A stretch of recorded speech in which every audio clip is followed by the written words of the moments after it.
Salut YouTube! Merci de soutenir la chaîne, merci de commenter, merci pour toute la force que vous donnez ces dernières semaines, c'est incroyable. Et si jamais vous aimez mon travail, vous pouvez me soutenir sur Tipeee, le lien il est juste sous la vidéo, dans la description. En gros, on a un problème aujourd'hui avec le manga qui vient en fait tout simplement de son système de production. Donc c'est un système qui ne fonctionne plus, qui cause beaucoup de soucis. Et le problème de ce système, c'est qu'il est en train de tuer pas mal d'œuvres et même des œuvres assez cultes. Mais pour que on arrive à bien comprendre ce dont on va parler et particulièrement ce qui se passe, je pense, autour du manga One Piece, il faut que vous sachiez et que vous compreniez comment aujourd'hui fonctionne en fait le système de publication des mangas et le système éditorial des mangaka. Je vous explique dans les grandes lignes, comme ça vous savez de quoi on parle et ça vous permettra de voir pourquoi il y a un problème aujourd'hui avec des mangas qui sont des super mangas, mais qui en fait sont un peu condamnés d'une certaine manière à retomber en permanence dans les mêmes écueils. En fait, il y a un système de publication pour les mangas qui est assez particulier. Les mangaka, en fait, ils prépublient tous leurs mangas en feuilleton dans des magazines hebdomadaires ou mensuels. Donc un manga, ça sort pas directement en tomes, là, les jolis tomes que vous voyez dans les magasins. En fait, ça, c'est la phase finale. Au départ, un manga, il sort dans un petit magazine vendu pas trop cher. Par exemple, One Piece ou Naruto, au départ, c'est des sorties hebdomadaires. Ça veut dire que chaque semaine, il allait y avoir un chapitre de One Piece ou Naruto qui sortait en magazine. Et c'est un système de production qui n'a pas toujours existé, mais qui s'est vraiment installé dans les années 60 et qui, aujourd'hui, est totalement dominant. Et la majorité des mangas sont prépubliés de cette manière-là. Là où c'est vicieux, c'est que c'est un système auquel il est aujourd'hui totalement impossible d'échapper parce qu'en fait, les grandes maisons d'édition utilisent ce système de prépublication en magazine pour savoir quelles sont les œuvres qui sont aimées par le public pour être ensuite publiées en format relié.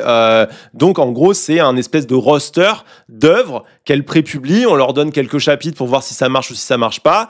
Et on choisit là-dedans, les maisons d'édition choisissent là-dedans les œuvres qu'elles vont publier et auxquelles elles vont donner de l'importance. Le Shonen Jump, par exemple, qui est le magazine le plus célèbre, qui a publié notamment One Piece, Naruto, Dragon Ball, Demon Slayer, etc. et tout, a même mis en place un système qui est aujourd'hui repris par plein d'autres magazines, qui s'appelle, alors je vais mal le dire, ne vous moquez pas, le Dokusha Kado, désolé pour ma prononciation, mais qui est donc un système de vote par popularité. Donc en gros, le magazine sort avec plein de mangas en prépublication et dans chaque numéro, le lecteur va trouver un petit papier en fait à remplir et retourner avec le classement des chapitres qu'il a préférés. Selon les votes qui sont faits, on va maintenir un manga, le pousser en avant ou alors au contraire on va parfois l'arrêter si on considère que l'œuvre elle est pas assez bien. Tu crées une œuvre, tu es un jeune mangaka, donc tu vas l'envoyer d'abord à un magazine comme le Shonen Jump en espérant une prépublication. Tu fais ta prépublication sur 1 ou 2 chapitres, c'est pas du tout gagné parce qu'il va falloir à chaque chapitre que tu subisses un système de vote où tu dois te maintenir au plus haut, sachant que pour te maintenir au plus haut, tu t'es aussi en concurrence avec tous les mangas qui sont installés depuis des années, comme One Piece par exemple, qui est toujours en diffusion. Ça veut dire qu'il y a une place du classement qui est prise par One Piece, il y a une autre place du classement qui est prise par Black Clover, une autre place du classement qui est prise par Jujutsu Kaisen et ainsi de suite, qui sont des très gros mangas. Donc pour un petit manga qui débarque, se faire un trou là-dedans, alors qu'il y a des mangas qui ont des méga fans qui vont toujours voter pour le manga qu'ils aiment, ça va être très difficile. Pourquoi créer un système pareil? Parce que c'est hyper intéressant déjà pour le magazine qui publie. Quand tu vends ton magazine, c'est génial. D'un côté, ça engage la communauté qui a l'impression d'être écoutée puisqu'on met en avant les mangas qu'elle soutient et on enlève ceux qu'elle aime pas. Mais aussi qui va soutenir à fond, les communautés vont soutenir à fond les mangas qu'elles aiment parce qu'elles ont peur de voir leur série préférée tout simplement disparaître. Ça va créer aussi un espèce de système un peu pervers où les gens, ils ont une espèce de panique permanente qu'une série qu'ils aiment ne termine pas, donc ils vont voter et acheter le magazine pour la soutenir. Et ça va créer un espèce d'engagement. Et à côté de ça, il y a une chercheuse qui s'appelle Karine Poupée qui a écrit dessus, qui a écrit un livre qui s'appelle Histoire du manga et qui explique que ça permet aussi à certains magazines de dominer les autres, notamment le Shonen Jump, qui a distancé ses rivaux avec ce système, parce que ça crée aussi un mystère sur les nouveautés et la nature des chapitres qui vont être publiés. Est-ce que ta série préférée a été arrêtée? Est-ce que le chapitre qui va sortir, c'est le chapitre que t'attends, etc., etc. Donc déjà, c'est un système qui permet permet de vendre efficacement les magazines qui prépublient les shonen, mais à ça s'ajoute une autre réalité, c'est que le Shonen Jump, c'est pas juste un magazine, en réalité, ça appartient à Shueisha, qui est la première maison d'édition de manga au Japon, qui est aussi la maison d'édition qui publie, ça tombe bien, One Piece, Dragon Ball, Naruto, etc. Tous les titres qui ont explosé dans le Shonen Jump. Et donc, en fait, pour une maison d'édition, c'est incroyable comme système. Vous avez un magazine qui vous appartient, dans lequel vous créez un système de sélection qui est littéralement un battle royal entre tous les artistes qui créent, qui sont en permanence soumis, au final, à votre édition en termes de prépublication dans le journal et aux pressions que vous leur mettez. Vous pouvez publier et sortir le truc en exclusivité avec ensuite votre maison d'édition. Donc c'est juste magique et ça leur donne en fait un méga contrôle sur la publication des mangas. Donc le système de prépublication des mangas, il est assez catastrophique. Le problème, c'est que en gros, ça a un coût en termes de santé sur les mangaka qui est assez énorme parce qu'un chapitre, en moyenne, ça fait entre 17 et 20 pages. Il faut dessiner entre 17 et 20 pages par semaine. C'est énorme. Souvent, on a l'impression un peu arbitraire qu'il y a moins de dessins dans les mangas que dans la BD franco-belge, par exemple, que ce serait un peu plus facile à faire. En préparant ce live, je suis tombé sur un chercheur qui s'appelle Jean-Paul Gabillet qui expliquait dans un article que, je cite, comme la majorité des mangas sont en noir et blanc et utilisent un vocabulaire graphique stylisé, un mangaka, dessinateur de BD, peut produire beaucoup plus de planches par mois que ses collègues européens et américains. C'est complètement de la merde. C'est pas du tout vrai. En fait, en nombre de cases par page, un manga comme Naruto, on est sur 14 cases pour 2 pages. Une BD franco-belge, c'est 16 cases. Il y a une différence de 2 cases. C'est rien du tout. En termes de remplissage et de trucs dans les cases, il y en a pas moins dans le manga que dans la BD franco-belge. C'est ridicule. Et alors, il parle de langage graphique stylisé. Toutes les BD ou les comics sont du langage graphique stylisé. On ne sait pas de quoi on parle, quoi. Le seul point où je suis d'accord, c'est la couleur. Effectivement, les mangaka doivent sortir un chapitre par semaine, donc ils le font en noir et blanc. S'il fallait qu'il y ait des coloristes, on s'en sortirait plus. Mais le rythme de parution, en fait, des mangas, il n'est pas lié au fait que c'est plus facile de faire des mangas, il est lié au fait qu'on leur met une pression où on ne les autorise pas à faire moins. On les y oblige, c'est tout. C'est un énorme problème, et en plus à ça s'ajoute, cerise sur le gâteau d'emmerde, pour les mangaka, ils sont super mal payés. Alors, j'ai cherché des infos sur la rémunération, c'est un peu opaque. On voudrait évidemment croire que tout le monde touche 3 milliards de yens par an, comme Eiichiro Oda, le dessinateur de One Piece, donc environ 22 millions d'euros par an, c'est sûr, ça fait rêver, mais malheureusement, c'est pas du tout le cas. Globalement, tout le monde s'accorde à dire qu'un mangaka, en fait, il gagne que dalle, il a une vie de galérien. Par exemple, dans une interview, le mangaka Shuo Satoa a expliqué qu'il gagnait environ 10 000 yens par page. Il était à l'époque publié dans le Shonen Jump, donc c'est environ 61 € et il devait donc dessiner 80 pages par mois. C'est un tarif de mangaka débutant, mais en fait, ce qui évolue pas tant que ça, et c'est un mec qui a quand même fait quelques gros succès. Et pendant qu'il faisait ses gros succès, il avait donc un salaire dans les 5 000 € par mois, si on fait le calcul. Dit comme ça a l'air waouh, trop bien, incroyable, 5 000 € par mois, t'es bien. Sauf que, en fait, ça prend pas tout en compte. En gros, d'un côté, il y a des frais fixes. Tout ce qui touche au matériel de dessin professionnel qui coûte extrêmement cher, et surtout en fait si tu veux sortir un chapitre par mois, tu peux pas le faire seul, tu as besoin d'un assistant. Il a été obligé d'embaucher quelqu'un. Le salaire de base d'un assistant, c'est environ 180 000 yens par mois, donc environ 1 300 €. À la fin du mois, Shuo Sohata, il expliquait qu'il lui restait 1 300 balles pour vivre, pour sortir 80 pages par mois dans le Shonen Jump. Donc tu as un manga qui marche, tu es publié dans le Shonen Jump, qui est le meilleur magazine de prépublication pour des mangas, en lien avec les plus grosses maisons d'édition, tu gagnes 1 300 balles. Dernier problème, et c'est là l'un des plus gros problèmes en soi, c'est qu'au final, le mangaka, dans toute cette histoire, il n'est que le dernier maillon d'une espèce de chaîne alimentaire industrielle hyper bien rodée. Et en gros, il a très peu de pouvoir. Déjà, les magazines donc sont possédés par les maisons d'édition, mais il y a un truc encore pire qui s'appelle les comités de production, qui sont les comités de production des maisons d'édition, qui sont aussi en lien avec d'autres secteurs, comme le jeu vidéo ou l'industrie du jouet. Je vais vous citer un mémoire professionnel écrit par Adeline Meheux qui a travaillé sur le manga. Elle a notamment interviewé pas mal de monde et c'est assez intéressant.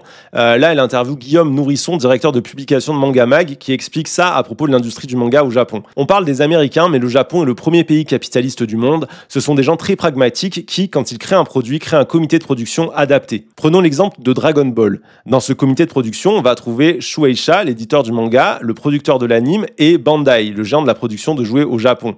Il fait partie du comité de production parce que ça lui permet d'avoir les droits, d'avoir les designs pour produire les jouets en avance. En fait, ça part d'un postulat vertueux qui dit que la série arrive, mais elle ne sera pas seule. Il y aura tous ces produits dérivés, posters, CD, ces jouets, etc. Ça fait partie d'une logique globalisée. En gros, avec ces comités de production, chaque œuvre est en fait sous pression d'une multitude d'industries qui ont des attentes marketing très fortes et ces attentes, elles vont parfois influencer carrément les œuvres elles-mêmes. Le chercheur Jean-Marie Bouisson raconte à ce propos une anecdote assez intéressante. En gros, c'est Bandai, qui est donc le producteur de jouets et de produits dérivés des mangas en général, qui a demandé à Nagai, un mangaka, de doter ses robots de membres inférieurs massifs propres à assurer la stabilité des modèles réduits dont les grands fabricants se proposaient d'inonder le marché. Donc en gros, c'est pas le fabricant de jouets qui s'adapte au design du manga en trouvant une manière de faire fonctionner le truc. C'est le fabricant de jouets qui, pendant la création du manga, très tôt au niveau du truc, peut arriver avant même la publication en magazine, dire écoute, moi je veux un membre inférieur massif pour faire tenir le jouet debout. Donc tu vas changer le design de tes personnages parce que sinon on pourra pas vendre des jouets. Donc l'œuvre, elle est tout simplement modifiée par les attentes de l'industrie. Et ça montre non seulement qu'il y a une ingérence d'une industrie, de l'industrie du manga dans les œuvres, mais en plus que le mangaka, au final, il est tout en bas d'une chaîne qui est une chaîne industrielle colossale avec toute la pression sur ses épaules, aucune sécurité, parce que je rappelle, du jour au lendemain, t'es viré, t'as la peur permanente de voir ta série annulée, et il a beau créer l'œuvre et tout ne repose que sur son œuvre, au final, il est complètement secondaire car c'est le marché qui compte avant tout. Adeline Meheux explique à ce propos, c'en est donc au point où le manga peut devenir le produit le moins important de sa propre logique industrielle. C'est quand même incroyable. Vraiment, moi je trouve que quand tu as toutes ces informations en tête, tu comprends que quelque chose ne va pas dans le monde magique du manga et que malgré l'explosion d'œuvres incroyables, il y a une sensation de malaise. Et cette sensation de malaise, elle se ressent d'autant plus sur les mastodontes où tu dis mais avec l'argent qu'ils gagnent, avec les moyens qu'ils ont et tout, les choses devraient mieux se passer. Et au final, pas forcément. Et ça commence à faire pas mal de gros mangaka soit qui décèdent littéralement pendant la production de leurs œuvres avec des histoires d'épuisement, le fait qu'ils en peuvent plus, etc., etc. Mais aussi beaucoup de mangaka qui se retrouvent en fait à voir leurs œuvres complètement transformées, perdre leur âme. On pense tout de suite à Dragon Ball, où l'œuvre elle a été ressuscitée puis ressuscitée encore et encore, et on en voulait beaucoup au créateur. Mais quand tu connais tout ce process, tu te rends compte que le créateur au final a-t-il seulement vraiment la main sur son œuvre? Beaucoup moins qu'on ne le pense. Quelque chose ne va mal au pays du manga et malheureusement ça a fini par impacter le plus grand manga de l'histoire des mangas, le célèbre One Piece. Et pour en parler, on va regarder une vidéo de Mademoiselle Soso, donc qui est youtubeuse et qui raconte pourquoi elle a arrêté de regarder One Piece. Aujourd'hui, je vais vous parler honnêtement de mon aventure One Piece et pourquoi actuellement, ça fait presque 2 ans que j'ai arrêté la lecture des chapitres. J'espère que vous allez pas trop grincer des dents, va se détendre le troufion, ça va bien se passer. Je veux pas de sauce. Ok, la commu. Je veux juste vous dire que moi aussi, il se trouve que je suis dans la même situation que Mademoiselle Soso. Moi aussi, je me suis rendu compte que sans le vouloir, j'avais arrêté de lire One Piece. Ça fait des années et des années que je lisais mon chapitre chaque semaine et tout. Et franchement, j'ai arrêté et un peu sans m'en rendre compte. Et je pense que je vais reprendre peut-être un jour, je rattraperai les chapitres qui me manquent. Mais je me suis dit, ce serait intéressant quand même de voir si il y a le même malaise, si j'ai ressenti le même malaise que Mademoiselle Soso, ou peut-être que certains ou certaines d'entre vous, avec ce qui se passe, j'ai l'impression, avec la série sur ces derniers temps. On va essayer de rien spoil évidemment, mais je pense qu'il y a des vrais problèmes quoi. On est fin novembre et je termine enfin One Piece. C'est-à-dire que je suis à jour. J'ai rattrapé les chapitres, je suis à à jour sur Wano fin 2020. J'apprécie personnellement la performance. Et je décide, parce que ça fait à peu près 1 mois et demi, 2 mois, grand max que je suis sur YouTube, et que je parle de manga, de faire une vidéo. Ce fut ma première erreur. Je me suis dit, on va applaudir, ouais, t'as rattrapé One Piece, bienvenue dans la commu. Bah non, ça dépend totalement de ce que tu vas dire sur One Piece. Insupportable.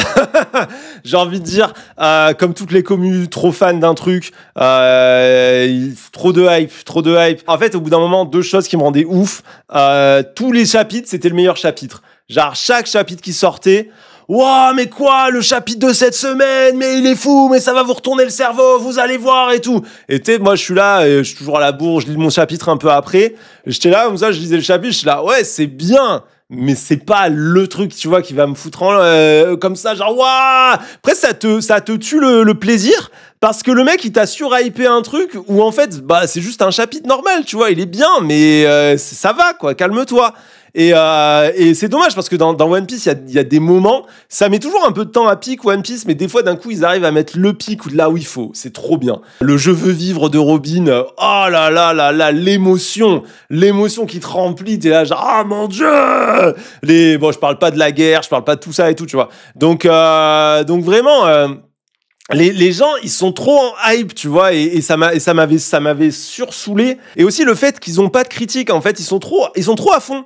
Et moi, je suis là, mais j'aime l'œuvre, ça fait des années que je la suis, mais des fois, faut critiquer, des fois, faut dire, ouais, bon, le Devil Backfight, c'est peut-être pas le meilleur arc de One Piece, tu vois.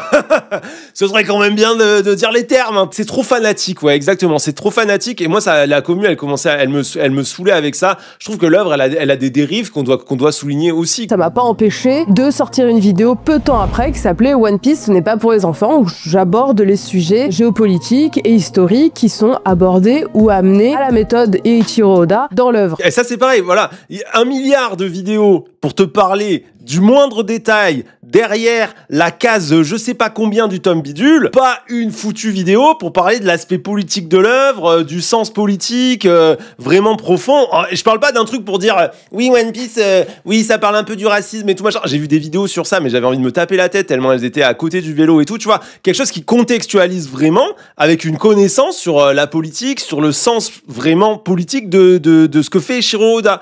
Genre le Mont Corvo qui fait 46 minutes sur 9 pages de chapitre. Bah, genre le Mont Corvo, moi vraiment au début je trouvais ça marrant, mais aujourd'hui non, je regarde plus, hein. J'ai la flemme, quoi, j'ai la flemme.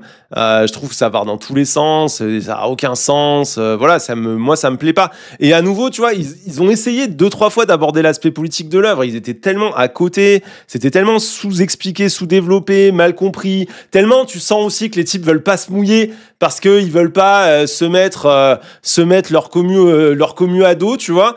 Donc du coup, ils disent un peu rien. Si t'es capable de faire 45 minutes sur 3 cases, tu devrais être capable de faire un truc sur l'aspect politique de l'œuvre de Oda beaucoup plus intéressant que ça, quoi. Et là, c'est creux. Franchement, moi, je trouve ça creux. Voilà, je suis désolé. C'est pas des gens, j'ai aucune animosité envers eux et tout, mais perso, en tant que client, tu vois, moi, c'est quelque chose que j'ai regardé parce que ça me plaisait au début, comme j'étais viewer. Ben, ça m'a perdu parce que c'est trop creux sur l'aspect politique et finalement, pour moi, ça tourne en rond sur les théories. Oui, alors, mais tu peux faire ça avec n'importe quelle œuvre. Tu peux tout tirer par les cheveux, tout extrapoler et tout machin. Mais je sais pas. Enfin, moi, je me retrouve pas dedans, quoi. Je n'aime pas du tout Usopp. Voilà. Et quand je dis ça, on me dit directement que je n'ai pas compris le personnage Usopp. Si, j'ai compris son personnage. Je comprends pourquoi il est là. Il me tape sur le système. J'ai l'impression que c'est littéralement un running gag, comme beaucoup de personnages dans One Piece. Et ça me gave un peu ce côté running gag constant. C'est toujours la même chose. Usopp, pour moi, c'est celui qui a le moins évolué et ça me gave. Oui, mais c'est la partie humaine du perso, nanana. Même Nami, qui est humaine, qui n'a pas de pouvoir, qui n'a pas de fruit du démon, elle évolue plus que lui. La seule fois il a porté ses couilles, c'est face à son capitaine. Alors ça m'a énervé. Alors là, pour un bateau qui est cassé, c'est bon, il fait partie de l'équipage, je m'en bats les couilles. Le but c'est quoi, le One Piece ou le bateau? Ah, elle est violente, la vache. Oh là là là là. Il est trop triste, cet arc. Moi j'avais les larmes aux yeux. Par contre, là où je suis d'accord avec elle, c'est qu'il y a des personnages de One Piece, moi, qui à la fin, dans leur trope, me dérangent maintenant. Mais moi, c'est pas Usopp, c'est plutôt Sanji et Brooks. qui sont, vous savez, les personnages, je sais pas comment on dit, les personnages culottes, quoi.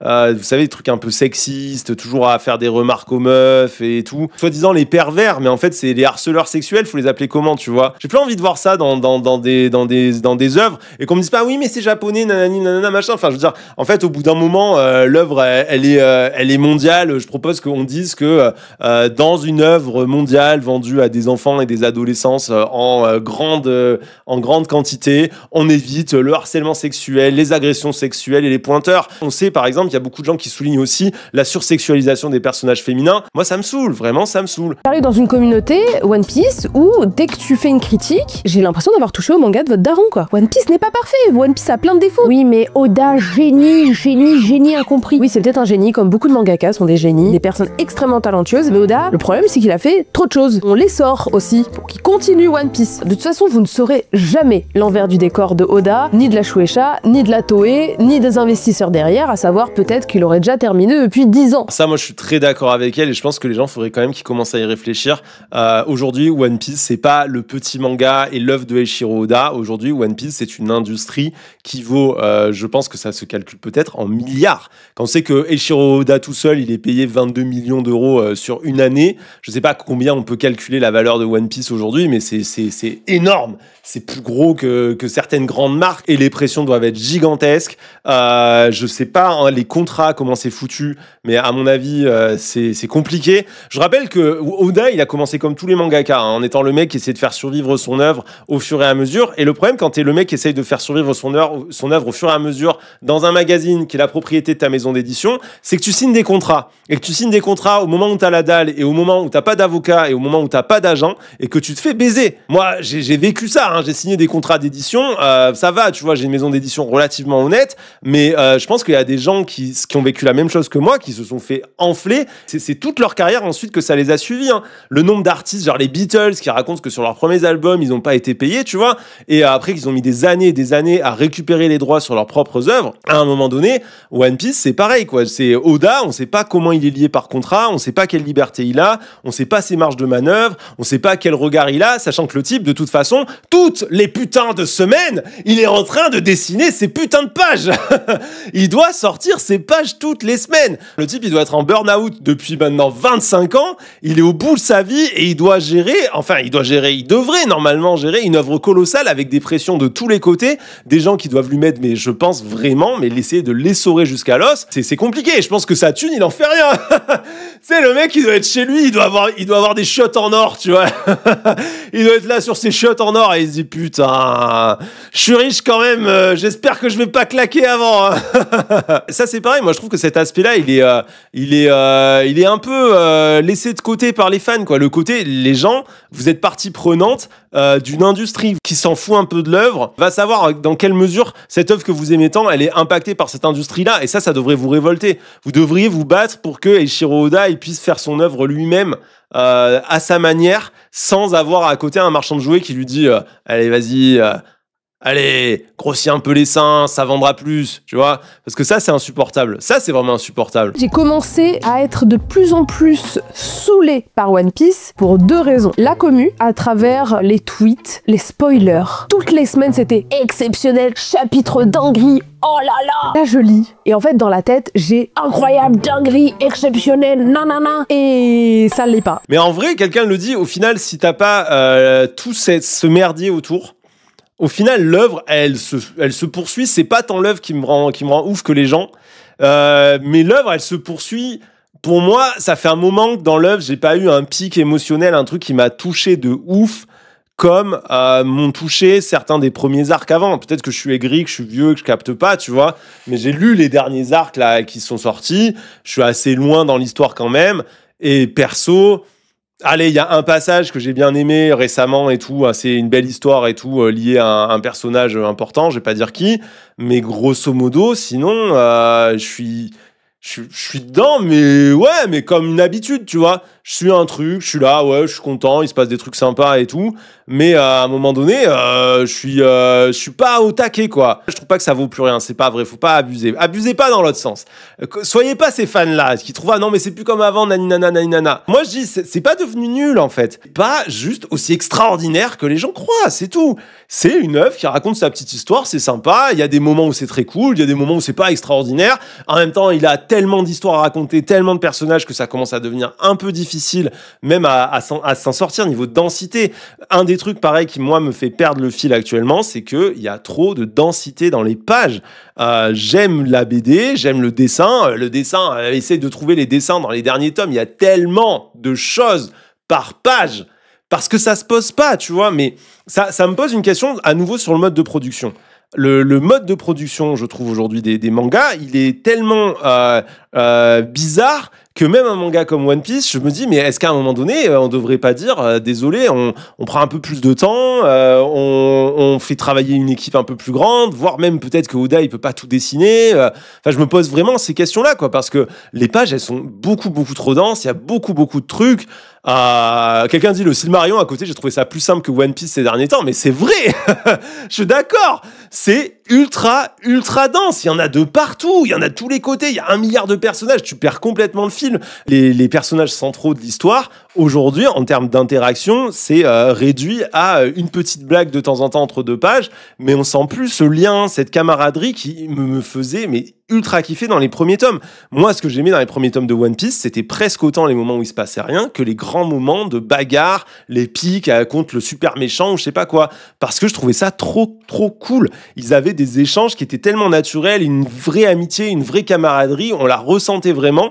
Et aujourd'hui, il y a tellement de lignes narratives à développer, tellement de personnages qui doivent tous avoir leur petit moment pour faire plaisir aux fans, etc., que en fait, on voit plus ces moments entre les personnages, mais au final, du coup, c'est les moments de l'histoire qui se passent plus. En plus, je ne suis pas hypée par les dessins, encore moins depuis Wano, qui sont extrêmement chargés. Je mets du temps à lire les chapitres parce que je ne capte rien. Il veut mettre tellement de choses que je ne vois rien. C'est illisible. Moi, je suis d'accord de ouf avec le fait que c'est chargé, quoi. C'est vraiment chargé. Il y a des moments dans l'action où je comprenais pas ce qui se passait. Je pense que cette œuvre, elle a besoin d'air. Elle a besoin qu'on enlève des personnages au lieu d'en rajouter, parce qu'ils en rajoutent. Au final, tu te dis, si tu te concentres sur les personnages principaux, il y a moyen que ça tienne. Tu regardes les combats de Bleach, ça arrivait à rester cool alors qu'il y avait genre 10 capitaines à faire combattre, ils avaient tous leur combat, ça restait chouette. Mais là, quand t'as 10 personnages secondaires qui ont été découverts, t'as 5 méchants, t'as le gouvernement mondial, des marines, des machins, de tous les côtés, t'arrives, l'œuvre, il faut terminer 60 personnages pour l'arc. Tu te dis, non mais on va pas y arriver. Si on est honnête, il y a un problème dans la qualité de One Piece. Il y a dans la lecture quelque chose de désagréable qui se dégage. Moi, j'aime vraiment l'œuvre, j'aime bien le dessin d'Oda, qui me dérange pas du tout. Alors, je suis un gros maniaque du dessin. Je trouve que les combats sont assez stylés et ils avaient souvent un pic incroyable qui te faisait vraiment ces frissons, quoi, à une époque. Là, on est à un moment donné où le manga, c'est tellement le bordel, ça va tellement dans tous les sens. Je ne comprends rien, les combats, je suis pas investi. Quand ils battent un méchant, je sais même plus qui c'est, je sais même plus pourquoi je suis en colère contre lui. Il y a trop de gens, il y a trop de persos, ça va dans tous les sens. Là où je suis très d'accord avec Mademoiselle Soso, c'est que j'ai l'impression qu'aujourd'hui, on a une fanbase aveugle. Et cette fanbase aveugle, on a déjà vécu ça, en fait. On a déjà vécu ça avec Star Wars, on a déjà vécu ça avec des tonnes et des tonnes d'œuvres dans le jeu vidéo, dans la BD, etc. et tout. Les gens qui sont en mode, non, c'est trop bien, arrêtez, faut arrêter de critiquer et tout. Seulement, en fait, on sait très bien où ça va, ce genre de truc. Ça va qu'il y a des connards dans des bureaux avec des costards cravates qui en ont rien à foutre de votre jolie histoire de pirate. Tout ce qu'ils veulent, c'est la tunasse et ils vont saloper le truc. Et je trouve ça dérangeant d'avoir une commu qui est aussi investie. La commu One Piece, je la vois, elle est au taquet, elle est tout le temps en train de faire des théories, d'organiser des trucs, machin, etc. Et qui soit pas capable juste de dire, en fait, on veut préserver notre œuvre. On veut réussir, là, toutes et tous ensemble, à ce que l'œuvre soit sauvée. Et je pense que vraiment, les fans de One Piece, ils s'y mettraient tous, mais ils pourraient avoir un poids, mais gigantesque, simplement pour dire, venez, on laisse l'œuvre se terminer du mieux possible, et on laisse ce truc respirer, on calme un peu, quoi. Et c'est pas le cas. On a des gens qui sont juste en mode... En mode c'est trop bien, là, c'est incroyable, tout est incroyable, tout ce qui est fait est incroyable, tout est trop bien et tout. Et à un moment donné, tu vois, moi j'ai pas envie que ça tourne à la Dragon Ball et que ça devienne hyper triste. Un truc qui a été aussi cool que ça tourne aussi mal, quoi. Tu surestimes les gens. Non, mais je sais que les gens vont pas faire ça. Mais ça me rend triste parce que l'œuvre est très stylée. Et finalement, Naruto, j'ai été déçu de la fin, mais finalement la fin c'est un gros arc finalement qui m'a un peu déçu. Mais grosso modo sur le reste de l'œuvre, je trouve que c'est quand même très solide. Et j'espère que en fait One Piece petit à petit va pas tomber dans un truc où ça va pas être juste un gros arc, mais ça va être quasiment toute une moitié peut-être de l'œuvre qui va être au mieux mid, tu vois, et qui va plus jamais réavoir ce truc que j'adorais.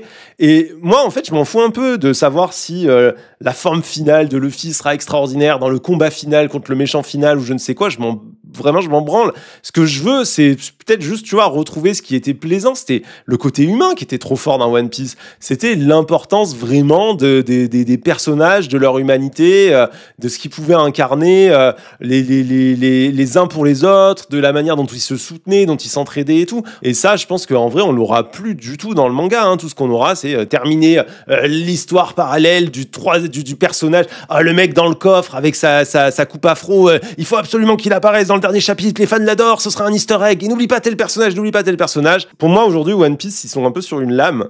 Et j'ai l'impression qu'ils se dirigent vraiment du mauvais côté, quoi, qui est le côté mercantile, où on abandonne ce qui était finalement l'ADN profond de l'œuvre, ou dans des volontés de merchandising, des volontés entrepreneuriales qui répondent en fait à cette industrie du manga dont je parlais au début, bien plus qu'à faire une œuvre cohérente de A à Z. On est en train d'avoir quelque chose qui devient de plus en plus sans saveur. Il y a ce problème un peu, comment on pourrait dire, ce problème un peu Avenger, j'ai envie de dire. Si je regarde les Avengers, moi, tous les héros, indépendamment les uns des autres, franchement, quasiment tous, je pourrais regarder un film sur eux, ça pourrait me faire plaisir si on faisait un vrai film avec une vraie histoire sur ces personnages. Le problème, c'est que la logique Marvel, c'est de faire du grand film qui va faire le plus d'argent possible, et c'est pas penser avec la volonté de faire des belles histoires et de raconter des grandes histoires. C'est penser avec des intentions qui sont des intentions industrielles et pas des intentions artistiques. Et One Piece, en fait, petit à petit, je trouve que ça va vers ça, et ça fait que plus je lis l'œuvre, plus je suis sorti de l'œuvre progressivement, parce que d'un côté, il y a des choses qui me dérangent, qui sont jamais changées, et ça, pourtant, j'aimerais bien. Alors, regardez comment est habillé le personnage de Nami, qui est la fille à droite, là, à l'image. Franchement, je trouve ça ultra dérangeant. Et à un moment donné, l'histoire, en fait, j'ai l'impression d'être continuellement dans une histoire qui introduit une autre partie de l'histoire, qui va être développée dans un autre morceau de l'histoire, et finalement, rien ne se... Comme elle disait, quoi, rien ne commence, rien ne se termine, ça part dans tous les sens. Pour moi, il y aurait vraiment un truc à faire. Voilà, c'est une œuvre qui mériterait bien plus que ça, mais moi, je sens que doucement, elle est en train de me perdre, et je trouve ça dommage, et je trouve ça dérangeant de voir cette commu de fans qui refuse absolument de reconnaître que il y a quelque chose ne se passe pas bien, quoi, et que c'est peut-être lié au système industriel des mangas, et peut-être que aujourd'hui ce système on peut rien y changer, mais ça coûte rien de le critiquer au global, de la même manière que ça coûte rien de critiquer ce qui se passe au terme de cinéma, de jeux vidéo, quand on voit que des industries sont en train de dénaturer des œuvres qu'on adore. C'est important en fait de tenir ce discours critique et de dire bordel, on peut faire mieux, peut-être que on n'y arrivera pas aujourd'hui, mais on peut lancer cette idée que on veut que nos œuvres elles soient pas produites par des industries sans âme qui pensent qu'à nous vendre des merdes. J'en veux pas à Oda de pas s'être révolté, de pas avoir changé un système à lui tout seul.